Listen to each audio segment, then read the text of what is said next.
Bookish voice में आपका स्वागत है। आप सुन रहे हैं विश्व धर्म महासभा में स्वामी विवेकानंद जी द्वारा दिए हुए भाषण। बौद्ध धर्म हिंदू धर्म की पूर्णता। विश्व धर्म महासभा, शिकागो, 26 सितंबर 1893। मैं बौद्ध धर्मावलंबी नहीं हूँ, जैसा कि आप लोगों ने सुना है, पर फिर भी मैं बौद्ध हूँ। यदि चीन, जापान तथा सिलोन उस महान तथागत के उपदेशों का अनुसरण करते हैं, तो भारतवर्ष उन्हें पृथ्वी पर ईश्वर का अवतार मानकर उनकी पूजा करता है। आपने अभी अभी सुना कि मैं बौद्ध धर्म की आलोचना करने वाला हूँ, परंतु उससे आपको केवल इतना ही समझना चाहिए, जिनको मैं इस पृथ्वी पर ईश्वर का मानता हूँ, उसकी आलोचना मुझसे यह संभव नहीं। परंतु बुद्ध के विषय में हमारी धारणा यह है कि उनके शिष्यों ने उनकी शिक्षाओं को ठीक ठीक नहीं समझा।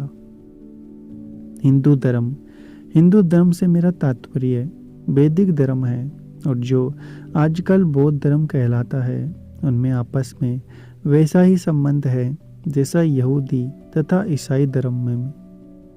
ईसाई मसीह यहूदी थे और शोक मुनि हिंदी।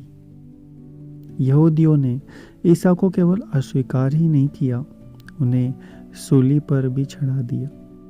हिंदुओं ने शाक्य मुनि को ईश्वर के रूप में ग्रहण किया और उनकी पूजा करते हैं।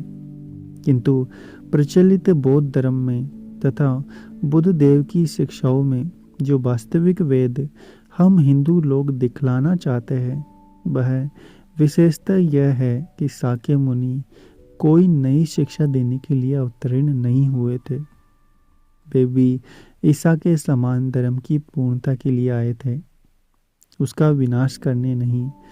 अंतर इतना है कि जहाँ ईसा को प्राचीन यहूदी नहीं समझ पाए, जिस प्रकार यहूदी प्राचीन व्यवस्थाओं की निष्पत्ति नहीं समझ सके, उसी प्रकार बौद्ध भी हिंदू धर्मों के सत्यों की निष्पत्ति को नहीं समझ पाए।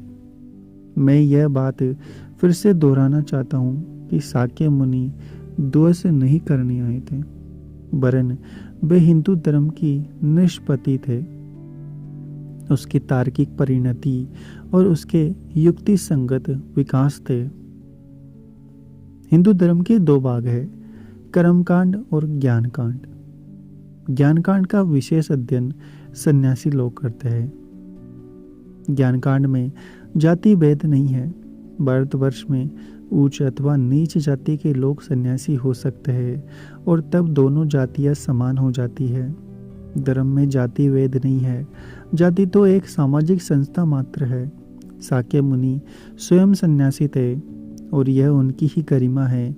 उनका हृदय इतना विशाल था कि उन्होंने अप्राप्य वेदों से सत्यों को निकालकर उनको समस्त संसार में विकीर्ण कर दिया। इस जगत में सबसे पहले वे ऐसे ही हुए हैं जिन्होंने धर्म प्रचार की प्रथा चलाई।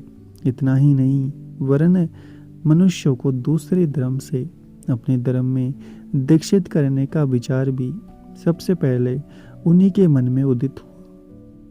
सर्वभूतों के प्रति और विशेषकर अज्ञानी तथा दीन जीनों के प्रति अद्भुत सहानुभूति में ही तथागत का महान गौरव सन्निहित है। उनके कुछ शिष्य ब्राह्मण थे। बुद्ध के धर्म उपदेश के समय संस्कृत भाषा की जनभाषा नहीं रह गई थी। वह उस समय केवल पंडितों के ग्रंथों की ही भाषा थी।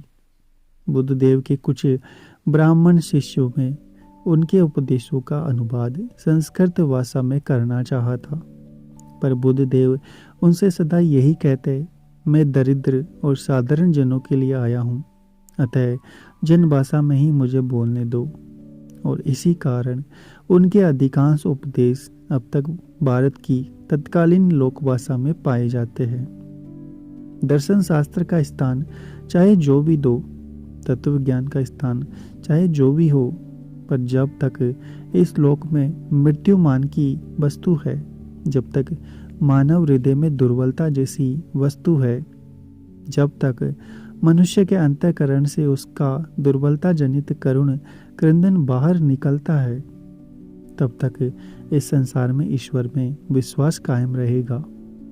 जहाँ तक दर्शन की बात है, तथागत के शिष्यों ने वेदों की सनातन चट्टानों पर बहुत हाथ पैर पटके, पर वे उसे तोड़ न सके, और दूसरी ओर उन्होंने जनता के बीच से उस सनातन परमेश्वर को उठा लिया, जिसमें हर नर नारी इतने अनुराग से आश्रय लेता है। फल यह हुआ कि बौद्ध धर्म को भारतवर्ष में स्वाभाविक मृत्यु प्राप्त करनी पड़ी, और आज इस धर्म की जन्मभूमि भारत में अपने को बौद्ध कहने वाली एक भी स्त्री या पुरुष नहीं। किंतु इसके साथ ही ब्राह्मण धर्म ने भी कुछ खोया। समाज सुधार का वह उत्साह, प्राणी मात्र के प्रति वह आश्चर्यजनक सहानुभूति और करुणा तथा वह अद्भुत रसायन जिसे बौद्ध धर्म ने जन जन को प्रदान किया था, और जिसके फलस्वरूप भारतीय समाज इतना महान हो गया कि तत्कालीन भारत के संबंध में लिखने वाले एक यूनानी इतिहासकार को यह लिखना पड़ा कि एक भी ऐसा हिंदू नहीं दिखाई देता जो मिथ्या भाषण करता हो, एक भी ऐसी हिंदू नारी नहीं है जो पतिव्रता ना हो। हिंदू धर्म बौद्ध धर्म के बिना नहीं रह सकता, और ना बौद्ध धर्म हिंदू धर्म के बिना ही। तब यह देखिए कि हमारे पारस्परिक अलगाव ने यह स्पष्ट रूप से प्रकट कर दिया है कि बौद्ध ब्राह्मणों के दर्शन और मस्तिष्क के बिना नहीं ठहर सकते, और न ब्राह्मण बौद्धों के विशाल हृदय के बिना। बौद्ध और ब्राह्मण के बीच यह अलगाव भारतवर्ष के पतन का कारण है। यही कारण है कि आज भारत में 30 करोड़ भिखमंगे निवास करते हैं, और वह एक सहस्त्र वर्षों से विजेताओं का दास बना हुआ है। अतः आइए हम ब्राह्मणों की इस अपूर्व मेधा के साथ तथागत के हृदय सज्जनता और अद्भुत लोक हितकारी शक्ति को मिला दे।